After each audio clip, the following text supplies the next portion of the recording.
Good afternoon, everyone. I'm Peter Stanton, publisher and CEO of the Worcester Business Journal. Welcome to WBJ's Business Leaders of the Year and Hall of Fame Awards, a first ever virtual awards ceremony for us.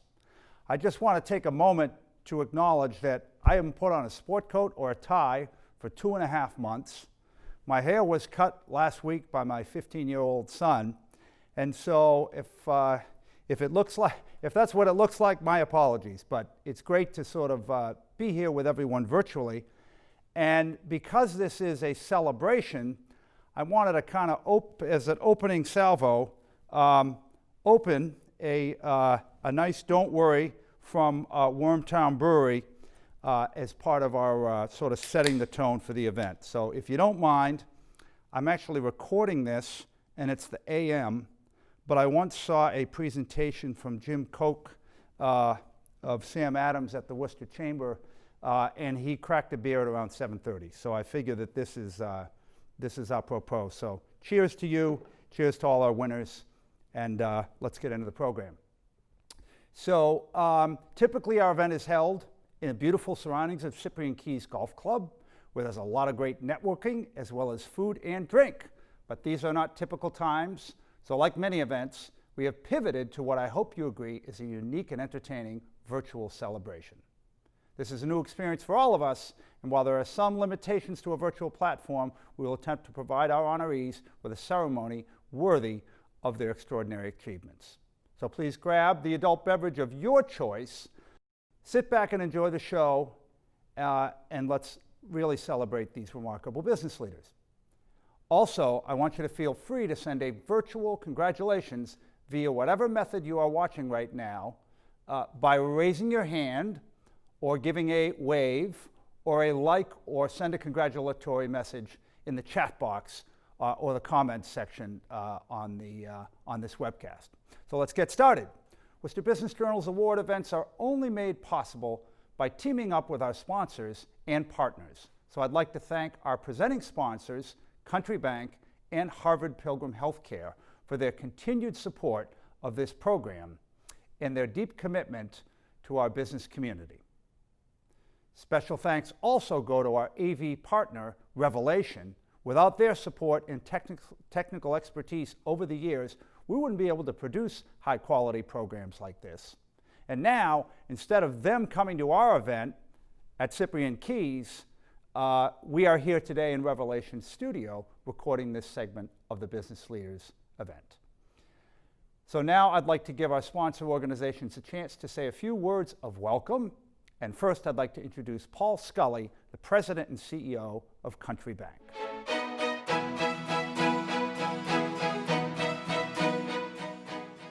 Hi, I'm Paul Scully, CEO of Country Bank, and would like to congratulate those who are being honored at today's event as the Business Leaders of 2020, and those who are being inducted into the Business Leaders Hall of Fame.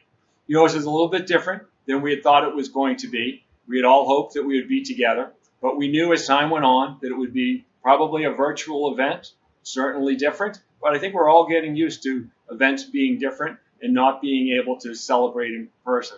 But it doesn't mean that we're not celebrating, because we truly honor what you folks all represent. To be a business leader, particularly in 2020, as we all know, is not without its challenges.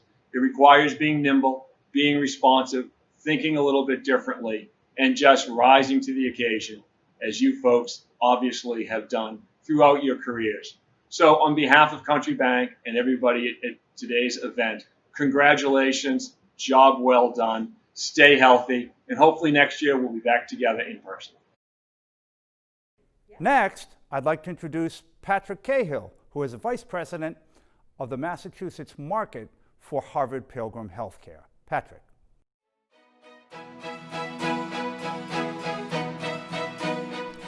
Hi, my name is Patrick Cahill, and I'm the Vice President of the Massachusetts market at Harvard Pilgrim. I'm thrilled to be with you today virtually to congratulate and honor the Worcester Business Journal's Business Leaders of the Year and Hall of Fame class of 2020. 2020 and the last few months have challenged all of us in ways we'd never imagined. And you as leaders have been tested and really have come through in support of your employees, in support of your community, and really working together to try to make a difference. We at Harvard Pilgrim, try to live our mission on a daily basis and have these past few months. Our mission is to support the health and well-being of the people in the communities that we serve, and we've tried to do that in a couple of ways.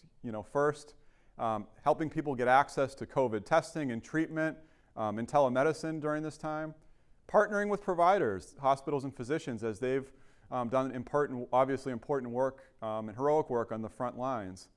And then lastly, partnering with important community service partners as they've delivered care and service to people in need.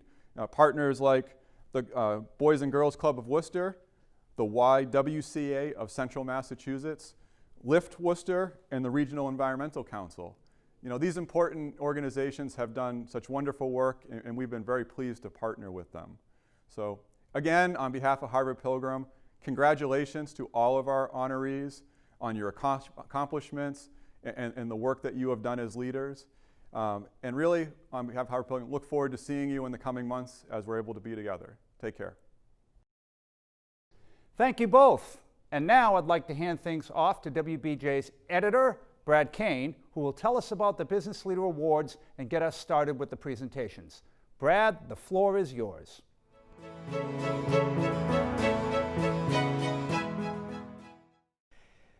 Thank you, Peter, for that virtual handoff, even though I know you taped this about 2 hours before I did. So good afternoon, everyone. The Business Leader of the Year is WBJ's oldest award, dating back to our very first edition in 1982, when I was 2 years old and when First Savings Fund Bank CEO Herb Dunnington won the only award offered that year. After only giving the award to a single person in those first few years, WBJ began to expand the award to include separate categories for small businesses, large businesses, nonprofits, and most recently, innovators and family businesses. This award focuses on business people who have made a singular achievement or a series of achievements in about the past year. In 2017, we launched a separate honor, the WBJ Hall of Fame, to recognize those who have made a lifetime of contributions to the Central Massachusetts economy and community. Including today's honorees, the number of WBJ Hall of Famers stands at 13, with past honorees including notable names like Michael Angelini from Bowditch and Dewey, Sandy Dunn from the DCU Center, Kevin Condren from the Granite Group, and Dr. Satria Mitra from the Tax Guru. To select these honorees every year, WBJ uses a combination of internal and external nominees from our local business community, which includes keeping a running list of those who have just missed the cut in previous years, particularly those in contention for the Hall of Fame. It is always a very competitive and contentious process, and our honorees truly reflect the best of who we are as a business community in Central Massachusetts.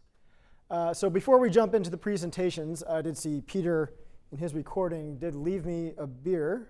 I think he drank a Wormtown, but this is a sole purpose Greater Good beer, which I've never had and I'm super excited to try. So I would like to take, I know Paul over at Greater Good is going to yell at me for drinking out of the can, but I'm going to do it anyway.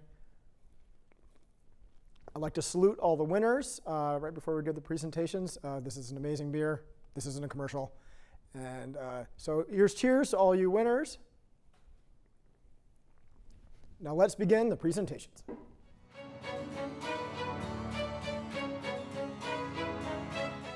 All right, time for the first intro. Harry Kokkinis, our first winner, president of Table Talk Pies. Table Talk Pies is a Worcester icon, and its president, Harry Kokkinis, is working hard to keep it that way. The company was founded in 1924 by Harry's grandfather and a business partner, both Greek immigrants. The business plan was simple: make pies at night and deliver them during the day. And business grew on a steady increasing demand for the pies. Despite their success, the company was eventually sold. But after running into trouble with its new owners, it was repurchased by Harry's father at auction in 1986. Today, Table Talk Pies is a thriving $160 million business. Harry has come a long way from the 4-year-old tagging along with his father to the company facility. Today, Harry is bringing new life to the Southgate Street area with the company's state-of-the-art factory. Table Talk produces pies out of its factories to the tune of 4 million 4-inch pies per week. Expansion has been the rule the last several years. In 2017, the firm opened a retail store on Green Street and then a 50,000 square foot manufacturing facility on Southgate Street, with a 30,000 square foot freezer across the street to keep inventory fresh. The company is also planning a new 140,000 square foot facility in Maine South. Handing on a business from generation to generation is tough work, and according to Harry, it is such a blessing to be able to follow in the footsteps of his dad and grandfather. Let's hear what others have to say about this Worcester businessman and his iconic business. If I had to describe Harry in one word, I think the word that most leaps to mind is compassionate.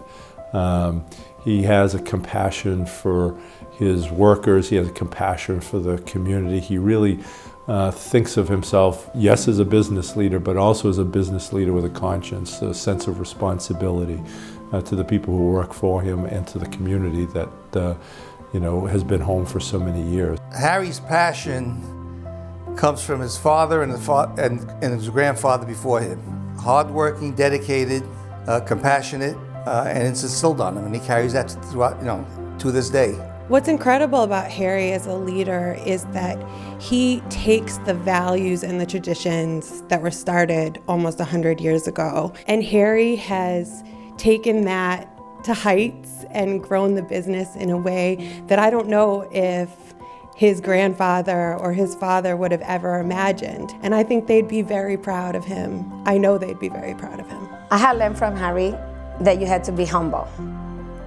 Because even though he's a very successful businessman, he has the ability to get close to the employer, have a conversation with them, and make them feel like a family. If I were to describe Harry in one word, I'd say genuine. You know where he's coming from. He means what he says. He's an honest person. Harry, congratulations on this well-deserved award, my friend. I can't think of anyone who's more deserving of this honor. Congratulations. Congratulations, Harry, for this award. You really deserve it.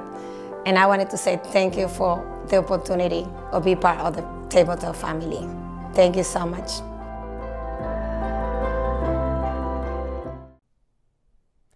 For his commitment to the city of Worcester and for their incredible generosity to folks in need, as well as our frontline healthcare workers during the current crisis, please join me in congratulating Harry Kokkinis, our Large Business Leader of the Year. And let's hear a few words from him.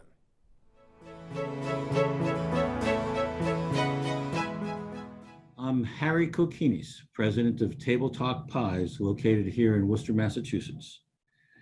I wanted to thank the Worcester Business Journal and its staff for this prestigious award. I am truly humbled by this recognition, but I feel this recognition really needs to be broader. I would be nowhere without my family, who have taught me well on how to be a business leader. And I would be nowhere without the great team we have here at Table Talk. As they say in the baseball world, a manager is only as good as their team. This is certainly true here at Table Talk. Therefore, I will accept this award on their behalf. I owe so much to my family, which has been blessed with a large group of great mentors, especially my grandfather, my father, and my mother, as well as countless others. I come from a pretty big family. It is the lessons I have learned from them that have helped me become the leader I am today. It all started with my grandfather, who came to this country from Greece as a 12-year-old boy in 1910. Despite his lack of a formal education, he was a brilliant man, both in business affairs and in life in general. My father and mother have both worked hard to carry on his legacy, and we can now see the fruits of their labor. I also owe so much to our great Table Talk team. During the current difficult times, they have shown their true colors. With unwavering dedication and support, they have been helping the company weather this great storm called COVID-19. While we do not know what challenges the future may bring or what the new normal will look like, there is no group I would rather have at my side than our leadership team and the rest of the Table Talk workforce. I thank them from the bottom of my heart. I would also like to recognize the other distinguished award winners. I feel honored to be included among them. I wish them continued success and good luck in dealing with the COVID-19 crisis and the social issues that confront us today. And I offer a toast to all of them. Cheers, and try some of this Table Talk beer, it's great.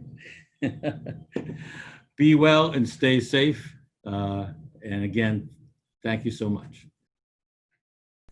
Our next honoree, Brandale Randolph, founder and CEO of the 1854 Cycling Company.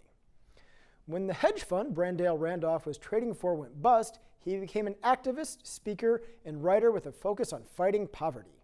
In 2012, he created an algorithm to pinpoint specific populations affected by poverty in any given geography. The results were clear. Formerly incarcerated mothers were particularly vulnerable and likely to live in poverty. He found it to be a vicious cycle for these women.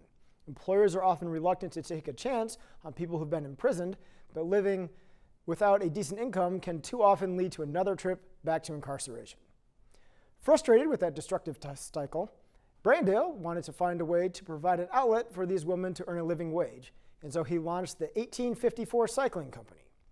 He knew building bikes was a skill to allow these hardworking women the ability to earn a living wage. The company's name is a reference to a meeting of abolitionists in Framingham in 1854. The organizers were fighting the Fugitive Slave Act, and they were trying to help people keep their freedom. Today, the small businessman is doing the same thing right here in central Massachusetts. The 1854 Cycling Company started as a repair company, and then it shifted gears to assembling single-speed bikes.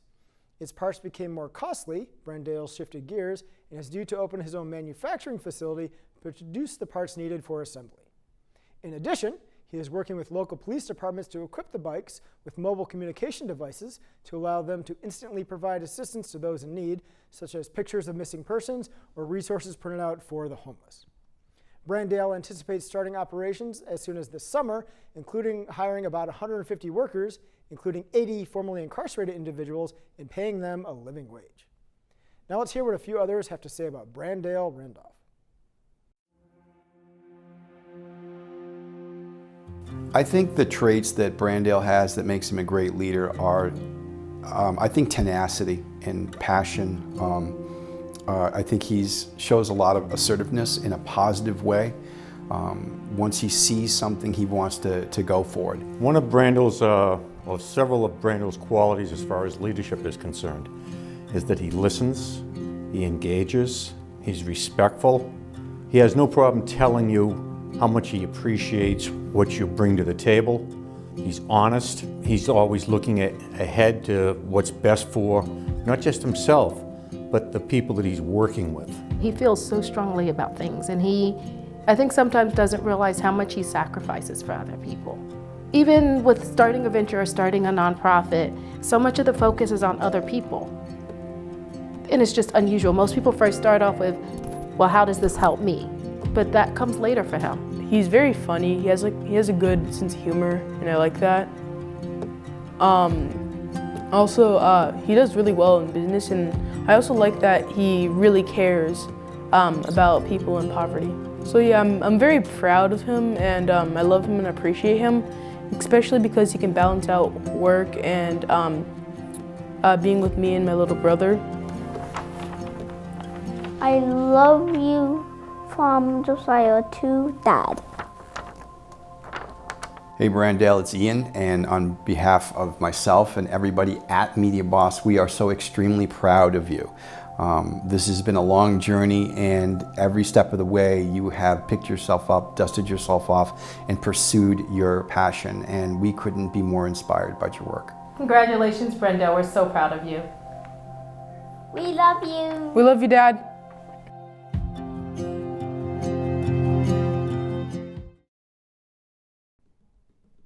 For his compassion and innovation, please join me in congratulating our Small Business Leader of the Year, Brandale Randolph.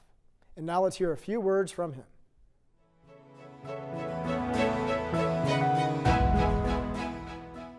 I appreciate this award. It means a lot to me and my company. I'd like to thank the Worcester Business Journal for even considering me. This is an honor, and I am deeply honored. I will cherish this forever. And I'd like to dedicate this to all my employees, to Junior Navarez, to Jerry Watley, who first believed in me, to my initial investors, Don Mayborn, Howie Kaplan, Jessica Simon, Jason Simon, William Taub, and most importantly, my wife, Angela. Thank you for believing in me. Thank the 2 senior VPs I have, my sons, Joshua and Josiah. Thank you. And I want to send this to all the small business owners right now who are struggling, because there's a lot of data that's coming out that a lot of businesses won't make it through COVID. And I'm here to tell you that anything is possible if you don't quit.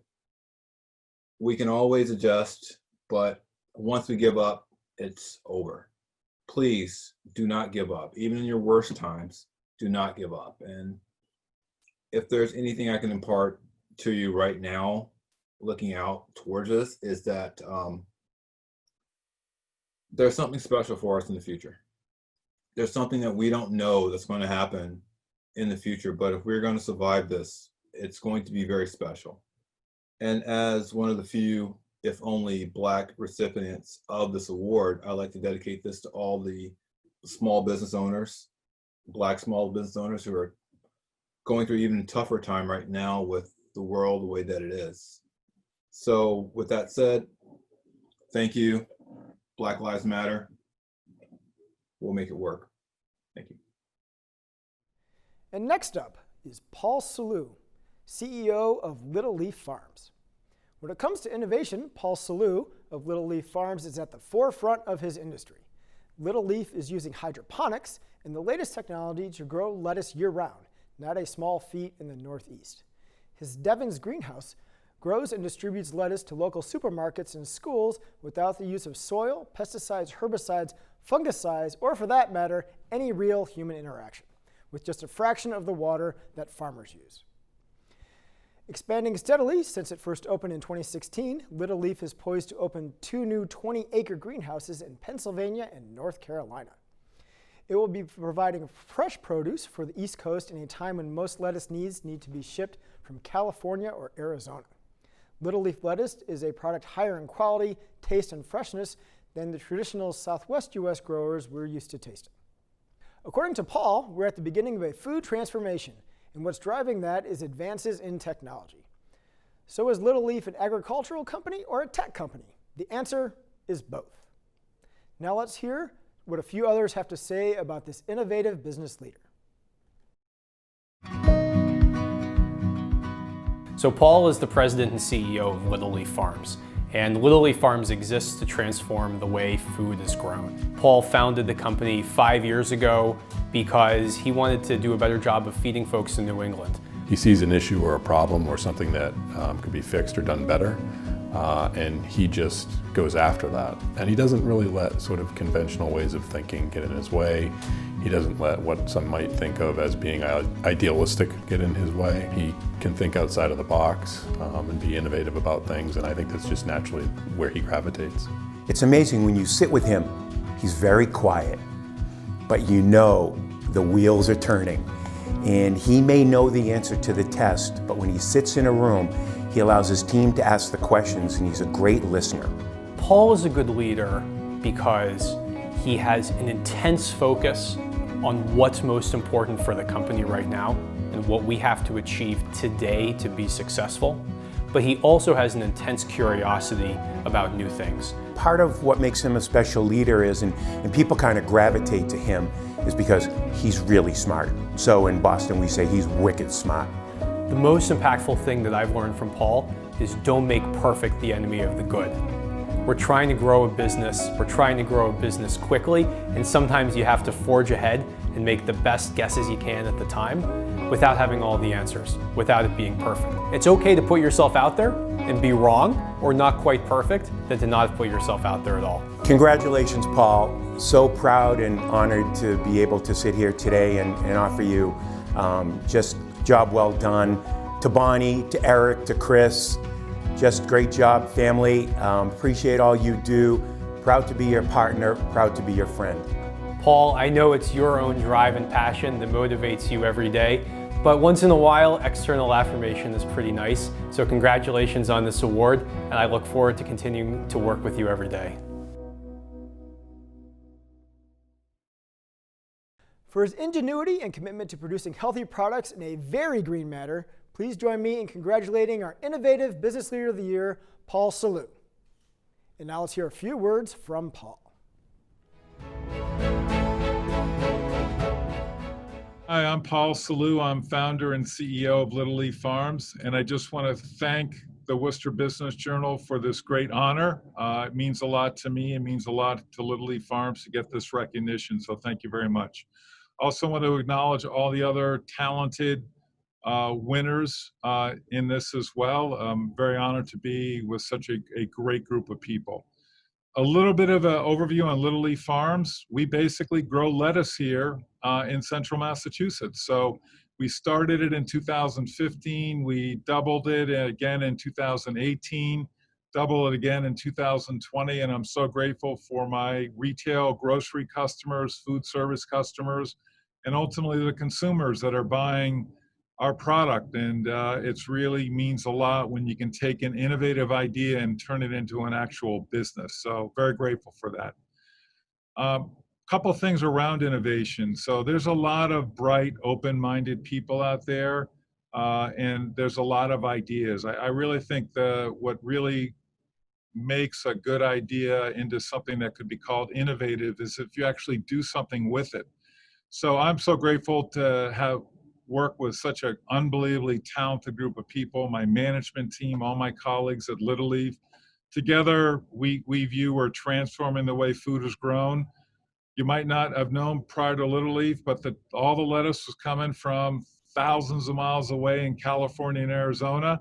And now we've been able to really bring a better, fresher product to the New England grocery store and consumer. And we're so thankful that the customers have appreciated that in buying our product.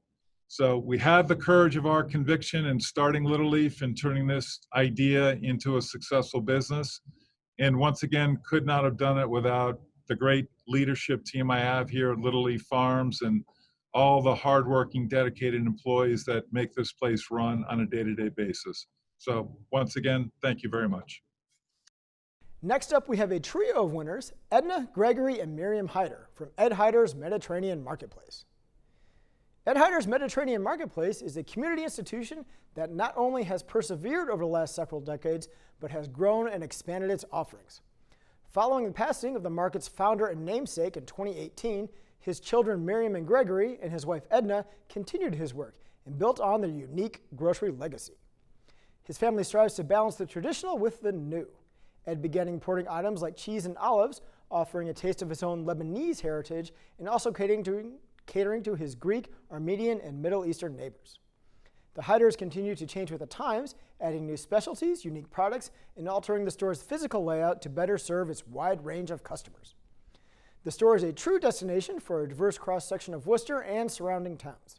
Customers who first visited the store as children now show up with kids of their own, experiencing that rich, aromatic smell of spices every time they walk in the store. Miriam and Gregory grew up in the store, along with their sister Alexis, and now their mom Edna, who didn't have a formal role at the store in the early days, has now joined as part of the team, advising and helping with the books. Armed with the trust, knowledge, and experience of their dad and husband, this family business expects to remain a community institution for a long time and even has begun plans for the next generation. Now let's hear what a few others have to say about this family business institution. Ed Hyder's has been really an institution in Worcester for many, many years. The family still has that really, really strong presence. They greet you when you walk in, and to me that just makes it that they're staying true to that legacy that their father started. If I had to describe the Hyders in one word, I would probably go for committed. They are some of the most committed people I've ever seen, taking over their father's business after decades of it being run. Especially, Miriam and Greg, they're in there constantly. I pop in for work, a few hours a week here and there, but they're there constantly, every day, all day. They have turned the business into something that a lot of people couldn't imagine, 10, 15 years ago. In general, I think they're very approachable. So customers that have questions about specific wines or cheeses or crackers or whatever it may be, they can easily approach Miriam or Greg or anybody on the staff really and help them find that. And I think that's kind of the overall vibe or tone that I get when I walk into that store is it's very casual, they greet you when you walk in, so it's very warm and inviting and friendly and comfortable there. And there's never any pressure, it's not salesy, you can tell it's a family business right when you walk in the door. The marketplace has a very neighborhood-friendly atmosphere. You feel like family when you walk in. They know you by your name, they know what you like, what kind of feta you prefer. They seem to really get to know their customers, and it's something that I grew up going to the market and feeling that welcomed, and I still do to this day. Congratulations, guys, on winning this award. It's a great achievement and one that you truly deserve. I'm so proud to call you friends and fellow small business owners, and I look forward to popping into the market soon to get my feta and pita. Love you guys. Just want to say congratulations on the award. Myself, Kate, and the Timberyard family, we all love you guys very much, and best of luck, and I'm sure we'll be hanging out soon. Congratulations, Hyder family, on your award. I'm sure your dad would be so proud of you. I know I am. Thank you for everything that you do for the city, and thank you for helping me with my Port Said and my feta cheese and my occasional salad. Thank you.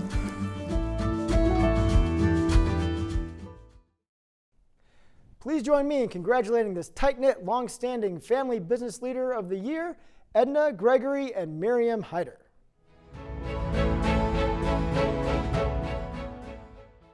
Hi, Hyder family here. Just want to say thank you to the Worcester Business Journal for naming us Family Business Leaders of the Year. We've been so honored to serve our city for the last almost 45 years and hope that this little one will want to carry our family forward for the next 45. Thank you so much for this honor. Thank you. Thank you, Worcester. We love you, Worcester. And now our final Business Leader of the Year before we move on to Peter and the Worcester Business Journal Hall of Fame. Our nonprofit business leader of the year, Stephanie Page, the executive director of Abby's House. Growing up on a dairy farm, Stephanie Page is no stranger to hard work or living in an environment with limited resources. She saw firsthand the struggles families in her community faced. Her philosophy is simple.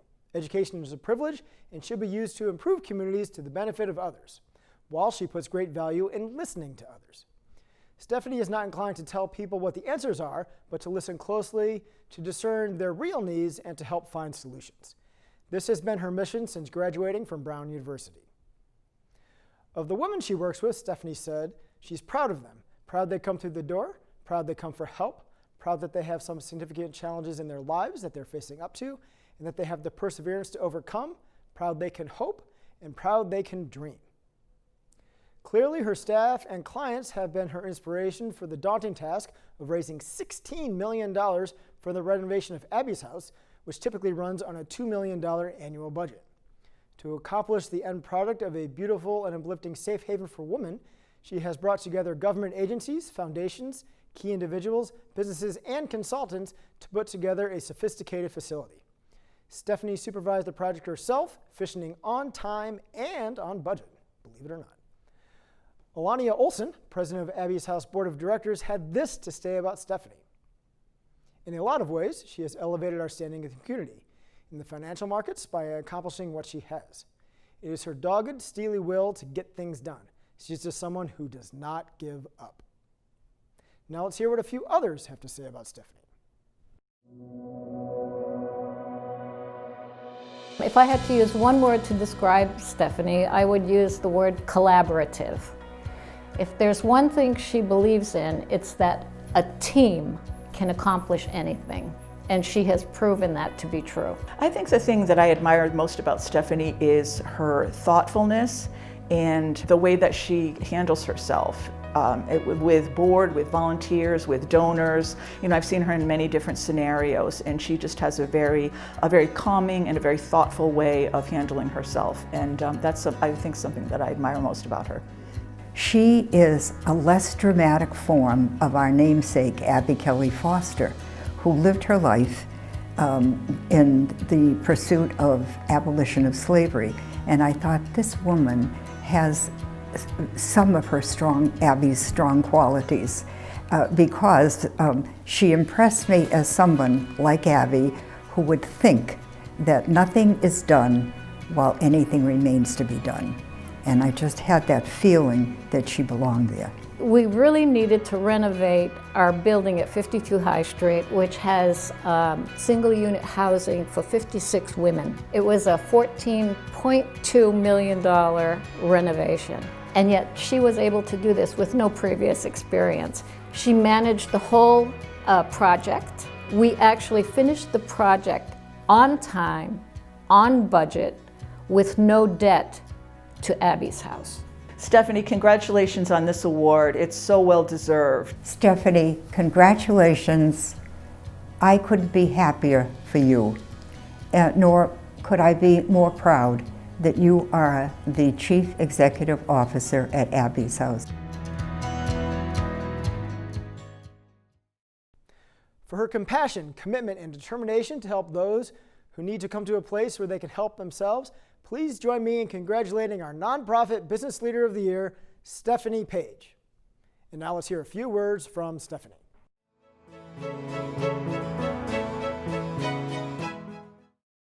As Executive Director of Abby's House, I'm really honored and humbled to receive the Nonprofit Business Leader of the Year award from the Worcester Business Journal. Abby's House has been carrying on its mission for 44 years. Its mission is to provide shelter, housing, and support services to women, both with and without children, who are homeless, low income, and have experienced trauma and abuse. I'm really proud to be part of this mission and continuing the legacy at Abby's House, and really proud to have helped renovate 52 High Street, our largest property of supportive housing, the property that I stand in front of today. I'm inspired every day by the community at Abby's House, by the tremendous staff, volunteers, board members, donors, partners, and many other supporters who just make up Abby's House and the great community that it is, a community that's really kind and caring and committed to its mission. But most importantly, I'm inspired by the women who cross through these doors and are looking for help and looking for a better way forward in their lives. It takes a lot of courage to do that. And Abby stands here ready to welcome them and to help support them and care for them and provide them what they need to help them along in their journeys. So thank you to the Worcester Business Journal for this great honor, for this award, Nonprofit Business Leader of the Year award. And thank you to the sponsors, Country Bank and Harvard Pilgrim Healthcare, for making it possible. All right, that's it for our Business Leader of the Year awards. Again, congratulations to all the winners. And now Peter's going to come back on the video to introduce the newest members of the WBJ Hall of Fame.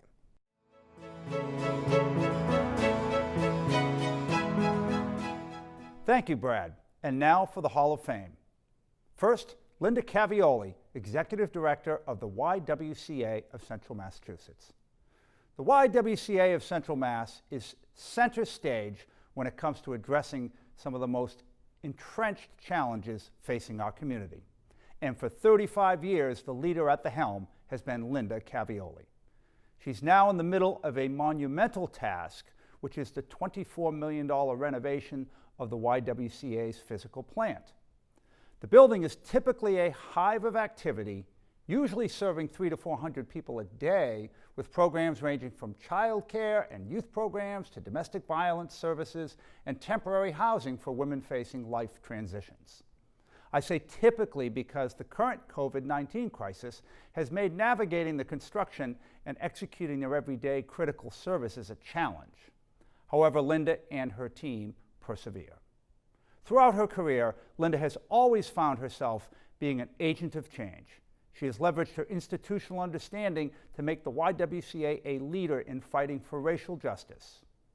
After internal introspection and understanding that their mission wasn't just creating gender justice, but justice for gender and race. Under Linda's leadership, the organization set goals to diversify itself, all the way from its direct services staff to its senior staff and board. It created the new position of a Race and Gender Equity Director, and it opened facilities for the use of diverse organizations and further built out community partnerships. And it integrated the theme of anti-racism into its training, programming, and recruitment. The next major task that lies ahead is preparing the YWCA for the eventual transition from her long tenure to new leadership. No, Linda has no plans to leave anytime soon. She's committed until the loose ends of the renovation are tied up. She may have small feet, but she's got big shoes to fill.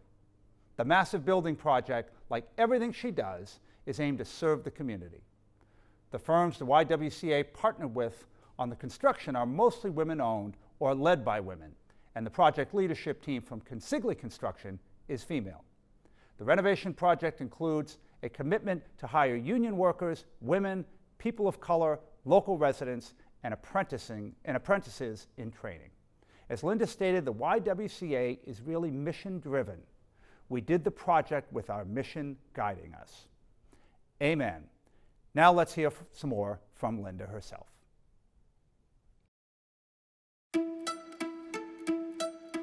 Coming to the YWCA, it really became clear that I was in an environment that was much more diverse with women leaders and people of color, particularly women of color.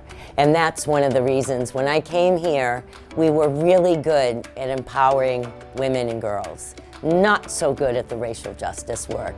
So that has been my focus, is to really raise the level, both internally, having our organization embrace our mission of racial justice, but only could we then step out into the community as a leader once we had our house in order. Basically, I believe there is no gender justice without racial justice. I think what I've learned is that being a good leader is to really engage and be part of the institution. So you don't sit in your office. You're out and about interacting with staff, the people we serve, and really being a good listener. I think every person in a community has something to contribute to the outcome and success of that community. I would certainly say get involved. Figure out how to add that to your work-life balance. My number one thing is families first, not just for me, but for people surrounding me, and however you define family. My best fun is really time with family and friends. People say, how do you refresh? I love playing with my grandchildren. I have 5 children and 10 grandchildren, and I have some little ones. That's how I have fun. I hope people remember me for is that we really made it clear that there's no gender justice without racial justice.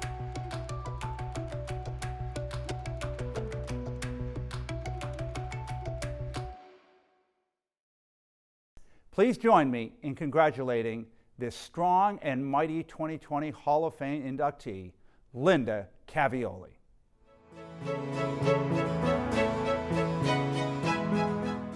I would like to thank the Worcester Business Journal for this honor and recognition, and send congratulations to all the other recipients of these awards.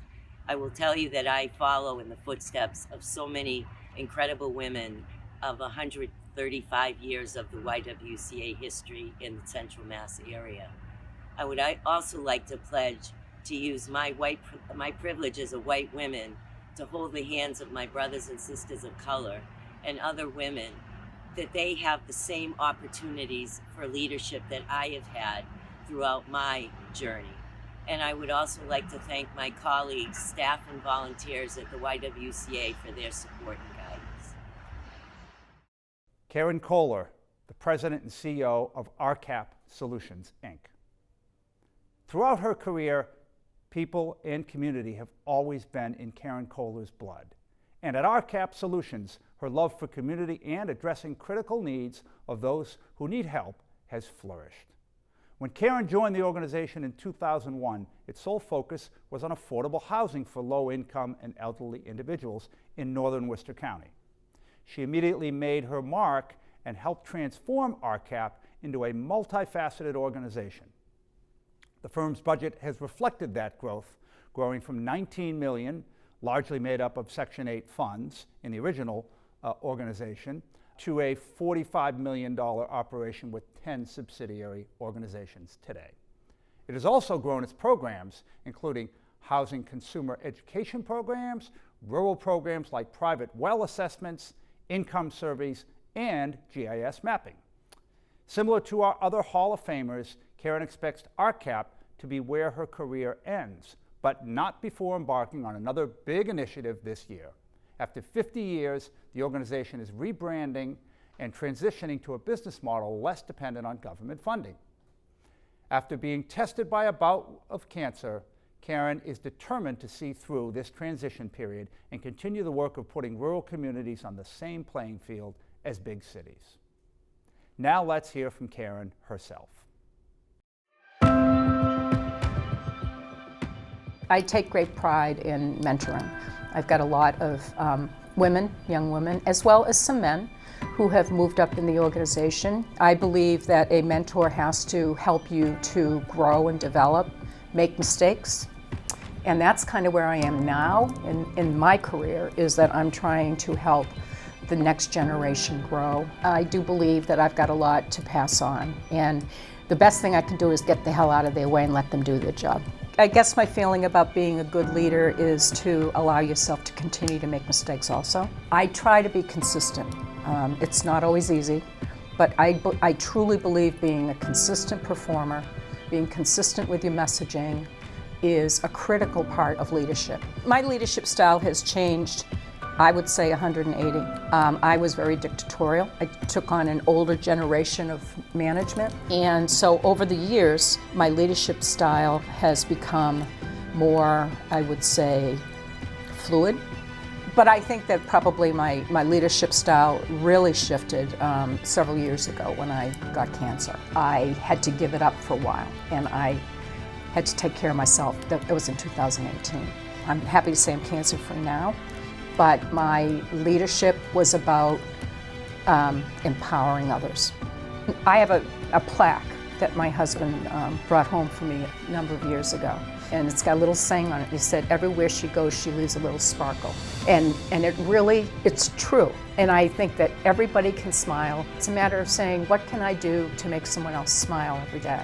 So it might be talking to a little kid in an elevator, asking them what they've been doing. I just came back from Washington, D.C. I was there all last week, and I strike up conversations with anybody that wants to talk to me. But I do believe in spreading that sparkle.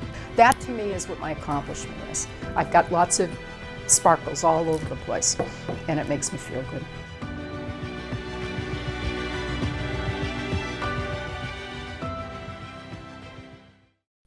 For her belief in people and community and advocacy for relevant and innovative programs, please join me in congratulating our 2020 Hall of Fame inductee, Karen Kohler.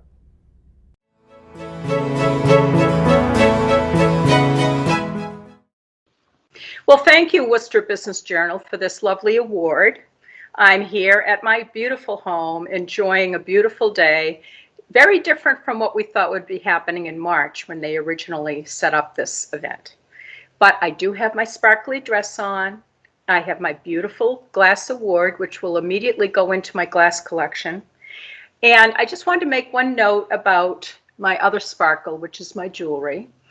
As you read in the magazine and all the different things that have been put out, I really do believe in sparkle and having fun and joy. So back in March when we were going to do this, my husband had become very ill, and I did not think that he'd be able to attend. But by the grace of God, he actually lived through the virus, and he's actually now watching this virtually, which is wonderful. So, honey, I want you to know I have on your eagles. Many years ago, he went out, he bought me a little ring that's a big eagle. I have my eagle wings, earrings, and then I've got my beautiful pin, and this is all about soaring to a much higher level. So thank you, sweetheart. I love you.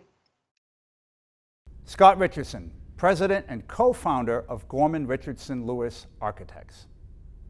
Described as a man with a heart of gold who cares deeply about people and the environment, Scott Richardson is also a pragmatic businessman. From an early age, Scott knew he wanted to follow in his dad's footsteps and become an architect. After studying advanced drafting in high school, he headed off to the Boston Architectural College.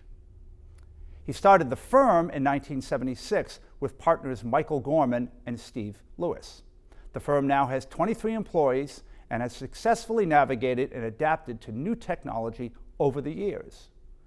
Where they once drew everything by hand, now all their work is done on a computer, where advances in computer-aided design and 3D modeling bring new capabilities to the profession. The firm often deals with fast-changing technology on the client side, given the prevalence of life sciences and advanced technology companies in their backyard in Hopkinton. Another area the firm expanded into back in 2003 is building envelopes services. This special division works to help clients address issues like water infiltration, deteriorating facades, and other issues impacting older buildings. The firm balances its large corporate and university accounts with also serving local nonprofits. It's done dozens of projects for the Equatorium Museum in Worcester, helped with the renovations of triple-deckers and multifamily housing for the Maine South Community Development Corp in Worcester, and is working on a project for the Worcester County Food Bank, just to name a few. However, Scott's real focus is on the issue of climate change. He believes in taking care of the environment.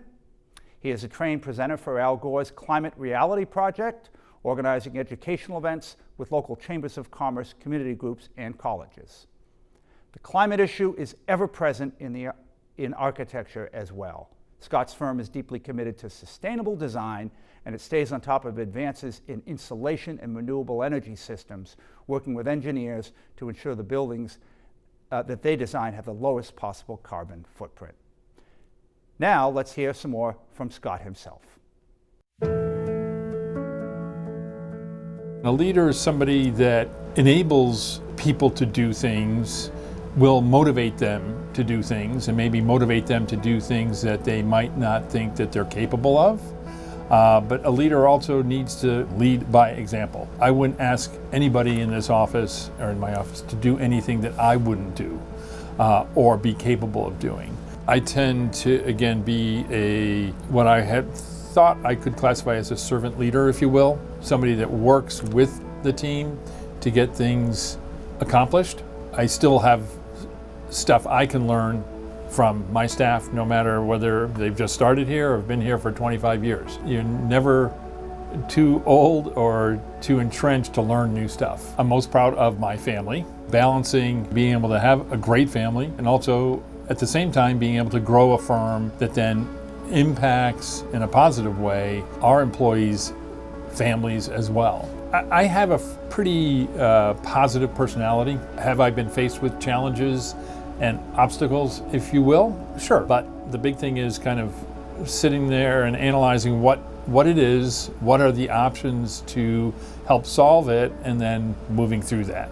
I love museums. I also do photography. I could take a pretty good photograph, and so over the years I do that as a hobby. And a great getaway for me is going down to New York City, enjoying museums, enjoying food, and seeing something that I haven't seen before. I would hope that people would remember that I have always tried to be a good person, a straight shooter. I want to, really be remembered as somebody that has contributed to furthering making things better for as many people as possible.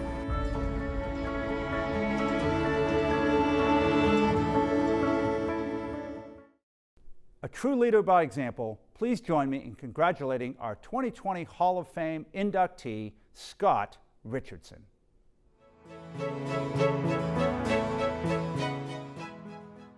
Hello, everyone, and thank you to the Worcester Business Journal for this unexpected recognition. Most of us focus on doing our work every day and doing the best we can, and not with any expectation of receiving any accolades for that. So I'm truly honored to be selected and also congratulate the other recipients here today.